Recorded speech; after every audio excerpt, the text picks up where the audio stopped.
नीट पेपरफुटी प्रकरणात अटकेत असलेल्या कोचिंग क्लास चालक शिवराज मोटेगावकरला कोर्टानं 9 दिवसांची सीबीआय कोठडी सुनावली। या प्रकरणात मोटेगावकरनं स्वतःच्या मुलासाठी नीटचा पेपर फोडल्याचा संशय सीबीआयनं व्यक्त केला। मोटेगावकरचा मुलगा यावर्षी 12वी उत्तीर्ण झाला असून त्यानं नीट परीक्षाही दिली होती। शिवराज मोटेगावकर स्वतः डॉक्टर नसला तरी त्यांनी गेल्या अनेक वर्षात हजारो विद्यार्थ्यांना एमबीबीएस साठी मार्गदर्शन करून डॉक्टर होण्याचं स्वप्न पूर्ण करून दिलं। मात्र मला स्वतःचं मेडिकल कॉलेज सुरू करायचं आहे अशी इच्छा मोटेगावकरनं अनेकदा आपल्या विद्यार्थ्यांसमोर व्यक्त केली। मोटेगावकर आणि त्याच्या पत्नीपैकी कोणीही एमबीबीएस डॉक्टर नसल्यानं स्वतःचं मेडिकल कॉलेज सुरू करण्यासाठी मुलाला डॉक्टर बनवण्याचा त्याचा प्रयत्न होता का अशी चर्चा आता सुरू झाली आहे। शिवराज मोटेगावकरच्या मुलाची पुण्यातील सीबीआय कार्यालयात चौकशी केली जाते। मोटेगावकरच्या मुलानं 12वीची परीक्षा दिली, त्याला देखील फुटलेल्या प्रश्नपत्रिकेचा फायदा झाल्याचं बोललं जात आहे। मोटेगावकरच्या मुलासोबत शिवराज मोटेगावकरच्या आरसीसी क्लासमध्ये शिकणाऱ्या आणखी 3 विद्यार्थ्यांची त्यांच्या पालकांसह चौकशी केली जाते। नीट पेपरफुटीचा कट शिवराज मोटेगावकरनं त्याच्या साथीदारांना हाताशी धरून अतिशय सुनियोजितपणे आखल्याचं सीबीआयच्या तपासात समोर आलं।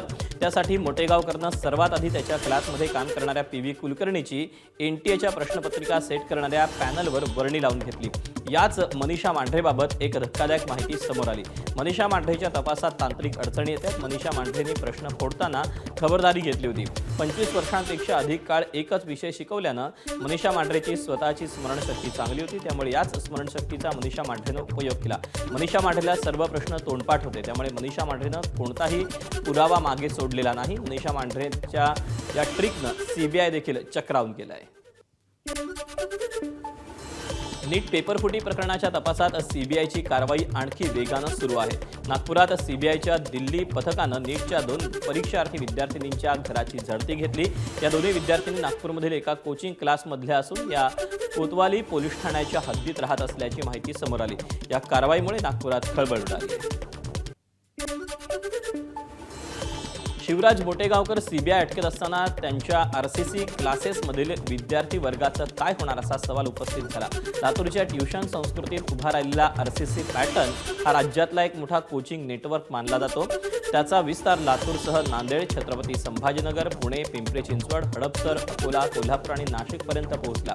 एका विद्यार्थ्याकडून वर्षाला सुमारे 60,000 रुपये शुल्क घेतलं जातं। सर्व शाखांमध्ये मिळून जवळपास 30 ते 40,000 विद्यार्थी शिक्षण घेत असल्याचं सांगितलं जातं। त्यामुळे आता या विद्यार्थ्यांनी भरलेल्या फीचं काय होणार, ती माघारी मिळणार का असा सवाल निर्माण झाला आहे। अकोल्यात मोटेगावकर क्लास समोर संभाजी ब्रिगेडच्या कार्यकर्त्यांनी आंदोलन केलं। आरसीसी बॅनरवर शेण फेकत निषेध व्यक्त केला।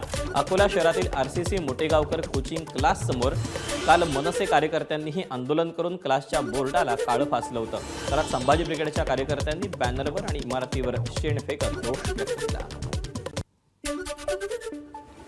हे कॉपी मास्टर आहे पूर्ण मोटेगावकर। त्याच्यानंतर याच्यासंग जे क्लासेस जुळलेले असतील स्कॅममध्ये याच्यावर कारवाई झाली पाहिजे आणि प्रशासनाने अशा लोकांवर कठोर कारवाई करायला पाहिजे, कारण की अहोरात्र मेहनत करून जे विद्यार्थी नीटचा अभ्यास करतात आणि एक्झाम देतात, आज 4 विद्यार्थ्यांनी कुठेतरी आत्महत्या केलेली आहे नीटच्या परीक्षेमुळे।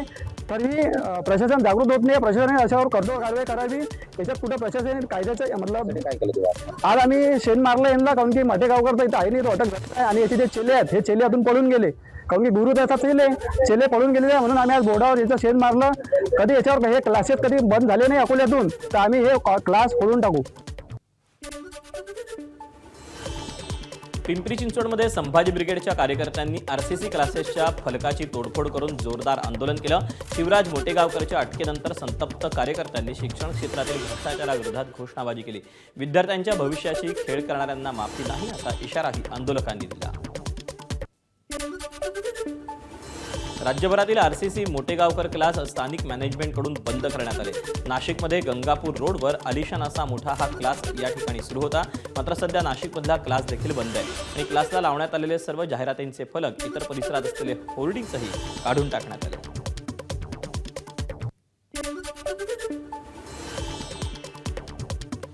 दरम्यान नीट नंतर आता काँग्रेसनं एमएचसीईटीवर संशय व्यक्त केलेला आहे। या सगळ्यासंबंधी काँग्रेसचे नेते सचिन सावंत यांनी एक पत्रकार परिषद घेऊन काही प्रश्न विचारले, आपण पाहूया।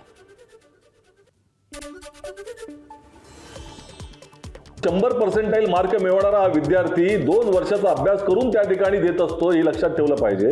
आणि अशा विद्यार्थ्याला 12वीच्या परीक्षांमध्ये कमी मार्क मिळतात आणि MSCET मध्ये त्याचा स्कोर 100% जातो. परंतु काल माझ्या त्या ट्विटला ज्या पद्धतीनं CETनं उत्तर दिलं ते अत्यंत बेफिकिरीचं उत्तर होतं.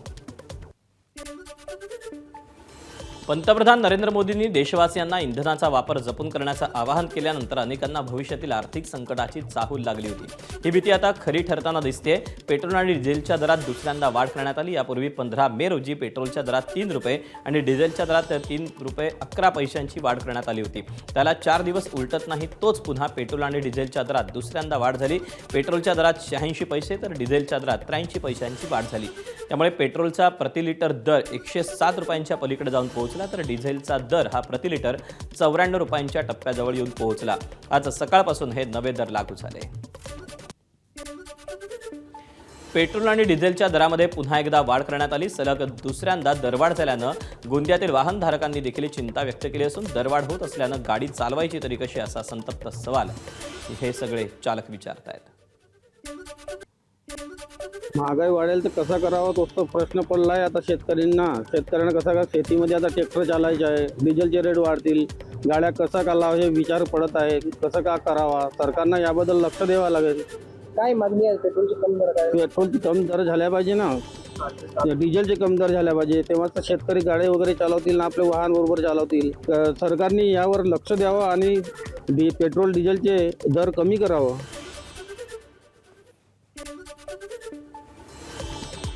दरम्यान इंधन दरवाढीवर ठाकरेंच्या शिवसेनेचे खासदार संजय राऊतांनी प्रतिक्रिया दिली. महागाईमुळे सर्वसामान्यांमध्ये भीतीचं वातावरण असल्याचं राऊत म्हणाले. काळ असा होता आम्ही पाहिलाय, महिला महागाई विरुद्ध लाटणं मोर्चा काढायच्या, विद्यार्थी रस्त्यावर यायचे, महागाई विरोधात रस्ता रोको व्हायचा, आंदोलनं व्हायची. आज अशा प्रकारची आंदोलनं करणं लोकांनी आपल्या प्रश्नांसाठी हा मोदींच्या राजवटीमध्ये देशद्रोहाचा गुन्हा ठरतो. परभणी जिल्ह्यातील डिझेल टंचाई कमी व्हायला तयार नाही. दुसरीकडे मोठ्या प्रमाणात हिंगोलीकर डिझेलसाठी परभणीत दाखल झाले. परभणी शहरातील अनेक पंपांवर डिझेलसाठी एकीकडे कॅन धारकांनी तर दुसरीकडे कार चालकांनी मोठी गर्दी केली. परभणीच्या सर्व पेट्रोल पंपवर हीच कंडिशन आहे की प्रत्येक ठिकाणी तुम्हाला लाईनला लागावं लागते. परभणीच्या जवळपास 80% पेट्रोल पंपवर पेट्रोलही भेटत नाही आणि डिझेलही भेटत नाही.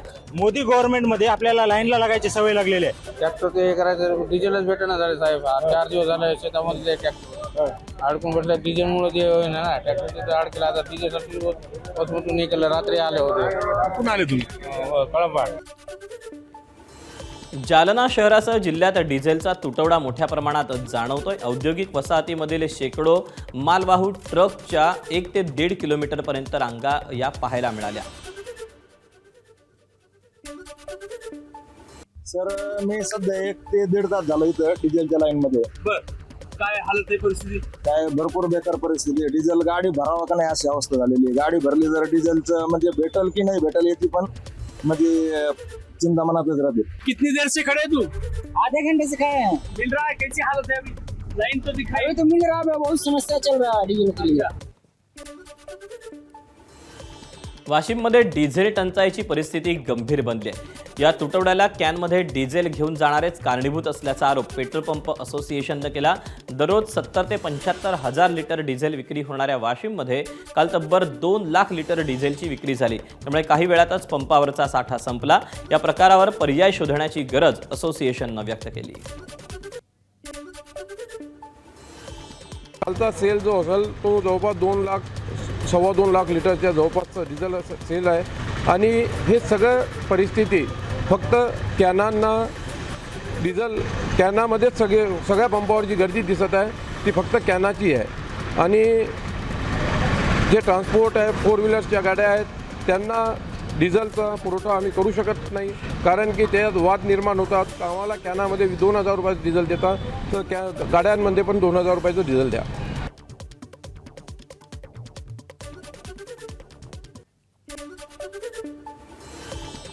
हिंगोली जिल्ह्यात 3 दिवसांपासून डिझेल टंचाईमुळे शेतकऱ्यांची मोठी गैरसोय झाली। शेतीतील मशागतीची कामं ठप्प झाल्यानं संतप्त शेतकऱ्यांनी हिंगोली वाशिम महामार्ग रोखून आंदोलन केलं। माळहिवरा पाटीवरील पेट्रोल पंप चालक शेतकऱ्यांना अत्यल्प डिझेल देत असल्याचा आरोप या आंदोलन शेतकऱ्यांनी केला। कॅनमध्ये डिझेल देण्यास टाळाटाळ होत असल्यानं शेतकरी आक्रमक झाले। पोलिसांनी घटनास्थळी धाव घेऊन वाहतूक सुरळीत केली। हिंगोली जिल्ह्यात डिझेलचा तीव्र तुटवडा जाणवत असून त्याचा थेट परिणाम शेतीच्या मशागतीवर होतोय। पेरणीपूर्व मशागतीची कामं ठप्प झाल्यानं शेतकरी पुरते हवालदिल झाले। पावसाळा अवघ्या काही दिवसांवर येऊन ठेपला असताना मशागत कशी करायची, पेरणी वेळेत कशी पूर्ण करायची असा प्रश्न शेतकऱ्यांसमोर उभा राहिलाय। ट्रॅक्टरला लागणारं डिझेलच उपलब्ध होत नसल्यानं अडचणीत मोठी वाढ झाली। आता प्रशासनानं तातडीनं डिझेल पुरवठा सुरळीत करावा अशी मागणी शेतकऱ्यांनी केली आहे। पाऊस पडणे, ट्रॅक्टर शिवाय पर्याय नाही, बैल नसल्यामुळे त्याच्यामुळे आम्हाला डिझेलचा हे तुटवडा सांगायले, डिझेल मिळणं झाले। त्याच्याबद्दल जरासं आम्हाला सरकारनं थोडंसं मदत करावी।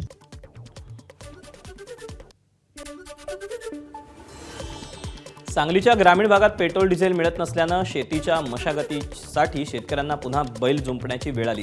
यंदा मान्सून वेळेत दाखल होणार आहे, त्यामुळे खरीपाच्या हंगामासाठी त्यापूर्वी शेतीची मशागत करणं आवश्यक आहे। त्यात ट्रॅक्टरसाठी डिझेल मिळत नसल्यानं शेतकरी संकटात सापडले आहेत। यांत्रिकीकरणामुळं सर्व लोकांनी ट्रॅक्टर घेतलेले आहेत आणि आज डिझेल आणि पेट्रोलच्या तुटवड्यामुळे खरीप हंगामाची मशागत करायला शेतकऱ्यांना अत्यंत अडचणी किंवा मशागतच करता येईना झाल्या। तरी तातडीनं केंद्र सरकारनं डिझेल आणि पेट्रोल शेतकऱ्यांना उपलब्ध करून द्यावं, अन्यथा मोठ्या उद्रेकाला सरकारला सामोरं जावं लागणार।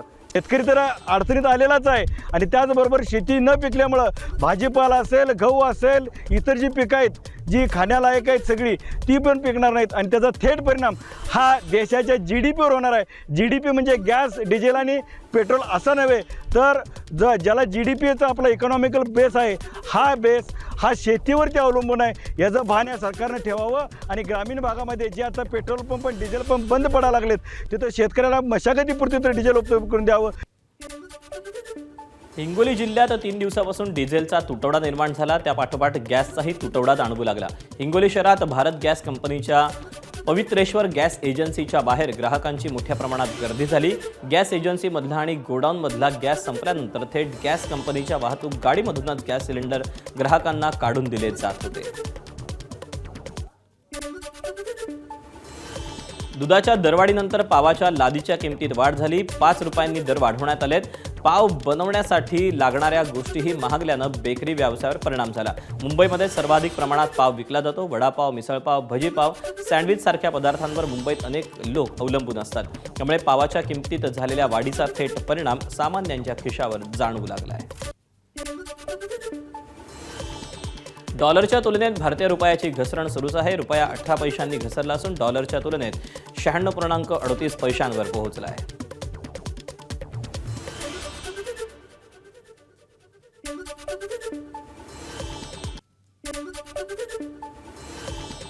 महायुती सरकारनं विधानसभा निवडणुकीवेळी सत्तेत येण्यासाठी शेतकऱ्यांच्या कर्जमाफीचं आश्वासन दिलं होतं। कर्जमाफीचा निर्णय आता आणखी काही दिवस लांबणीवर पडण्याची शक्यता आहे। मुख्यमंत्री देवेंद्र फडणवीस यांनी जून महिन्यापर्यंत कर्जमाफी होईल असं आश्वासन दिलं होतं। मात्र कर्जमाफीच्या निर्णयाला विधान परिषद निवडणुकीच्या आचारसंहितेचा ब्रेक लागलाय।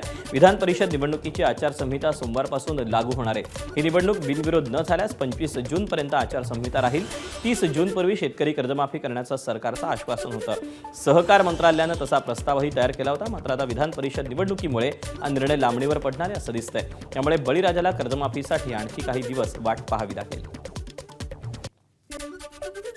आता निवडणूक लागल्यानंतर आचारसंहिताही येणार आहे। त्याच्यामध्ये काही घटकांना जर त्रास होणार असेल तर शासन म्हणून आम्ही निवडणूक आयोगाला विनंती करू।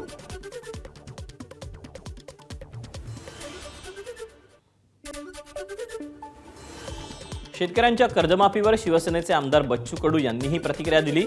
सत्ताधारी असलो तरी शेतकऱ्यांचे प्रश्न प्रथम असल्याचं कडू म्हणाले। कर्जमाफीच्या अंमलबजावणीसाठी अडचणी येणार नाहीत असंही बच्चू कडूंनी स्पष्ट केलं। मला असं वाटतं का आचारसंहितेचं काही कारण नसावं. टेक्निकली आपण सगळ्या बजेटमध्ये तरतूद केली, घोषणा केली. GR आता ते कोणाला कर्जमाफी देता येणार नाही देता येणार एवढंच फक्त बाकी राहिलेलं आहे. त्याच्यानं निवडणुकीची आयोगाची परवानगी घेऊन लागन तर जाहीर करावी. शेतकऱ्याला देणं म्हणजे भार पडू शकत नाही. तुम्ही लक्षात घ्या, बजेटमध्ये शेतकऱ्याचा वाटा कोणतंही सरकार असलं तर ते कमीच राहिलेलं आहे. त्याच्यानं हा शब्द मला वाटते उचित वाटत नाही. ते कर्तव्यच आहे, ते केलं तरी काय 27 कायले 1 लाख कोटी दिलं आहे तरी बोंबलाची काही गरज नाही. ते करणं गरजेचं आहे, कारण अडचणीत कोण आहे? अडचणीत हा शेतकरीच आहे. अमेरिका इराण संघर्षामुळे जागतिक बाजारात कच्च्या तेलाच्या किमतींनी उसळी घेतली असतानाच भारतासाठी दिलासादायक बातमी. रशियाकडून तेल खरेदीसाठी अमेरिकेनं भारतासह अनेक देशांना आणखी एका महिन्याची मंजुरी दिली. कच्च्या तेलाचे भाव प्रति बॅरल $111वर पोहोचल्यानं रशियानं हा निर्णय घेतला. दरवाढीनंतरही भारतीय तेल कंपन्यांना दररोज तब्बल 750 कोटींचा फटका बसतोय. दरम्यान भारत हा रशियाचा सर्वात मोठा तेल खरेदीदार देश ठरलाय. मार्चमध्ये 2.25 दशलक्ष बॅरल तर एप्रिलमध्ये 2.1 दशलक्ष बॅरल तेलाची खरेदी भारतानं केली.